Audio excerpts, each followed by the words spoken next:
Assalamualaikum warahmatullahi wabarakatuh. Perkenalkan, nama saya Nuryati, mahasiswa profesi Nurse Tikes Surya Global Yogyakarta, angkatan 26.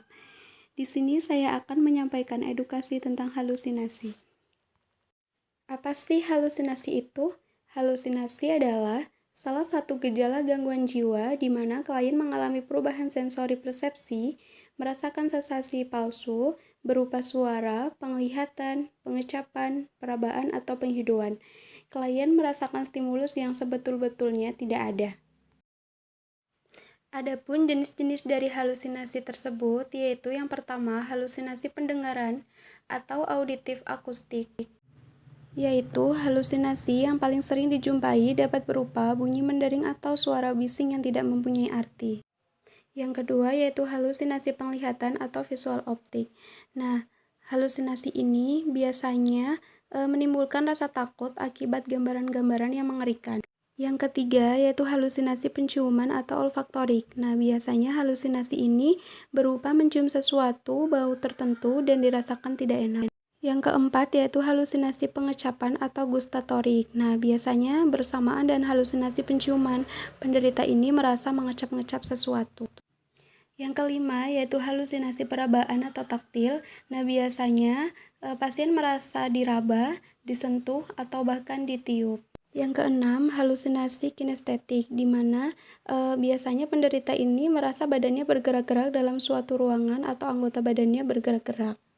Yang ketujuh yaitu halusinasi visceral, di mana di sini ada timbul perasaan tertentu di dalam tubuhnya. Selanjutnya yaitu ada fase-fase halusinasi. Yang pertama ada fase comforting, di mana di sini masih ansietas sedang. Nah, di mana halusinasi ini masih dalam tahap menyenangkan. Yang kedua yaitu pada fase condemning, di mana pengalaman sensori ini sudah menjijikkan dan menakutkan. Yang ketiga yaitu fase controlling, di mana fase ini sudah pengalaman sensori yang menjadi berkuasa. Yang keempat yaitu fase conquering atau panik, di mana pengalaman sensori menjadi mengancam jika klien mengikuti perintah halusinasi. Selanjutnya yaitu ada penyebab halusinasi. Yang pertama ada faktor predisposisi yang meliputi faktor perkembangan, faktor sosiokultural, faktor biokimia, faktor psikologis, dan faktor genetik dan pola asuh. Yang kedua ada faktor presipitasi. Yang pertama ada dimensi fisik, dimensi emosional, dimensi intelektual, dimensi sosial, dan dimensi spiritual. Nah, selanjutnya apa sih akibatnya ketika halusinasi tidak segera ditangani? Yaitu akan beresiko mencederai diri sendiri, orang lain, dan lingkungan. Nah, karena klien itu berada di bawah halusinasinya yang meminta dia untuk melakukan sesuatu hal di luar kesadarannya. Selanjutnya ada tanda dan gejala. Yang pertama ada bicara sendiri, senyum sendiri, ketawa sendiri. Yang kedua menggerakkan bibir tanpa suara. Yang ketiga pergerakan mata dengan cepat. Yang keempat menarik diri dari orang lain. Yang kelima berusaha untuk menghindari orang lain. Yang keenam perilaku panik. Yang ketujuh curiga dan bermusuhan. Kedelapan ekspresi muka tegang. 9 tampak tremor dan berkeringat. Yang ke-10 mudah tersinggung, jengkel, dan marah. 11 perhatian dengan lingkungan yang kurang.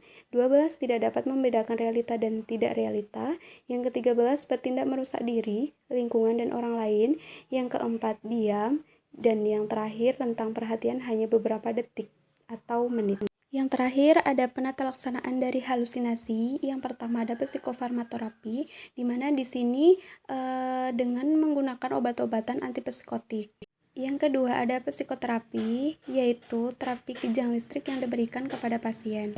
Yang ketiga yaitu dengan cara mengikuti terapi aktivitas kelompok yang telah disediakan. Yang keempat dengan cara mengikuti rehabilitasi. Demikianlah penyampaian materi tentang halusinasi. Semoga bermanfaat. Saya ucapkan terima kasih. Wassalamualaikum warahmatullahi wabarakatuh.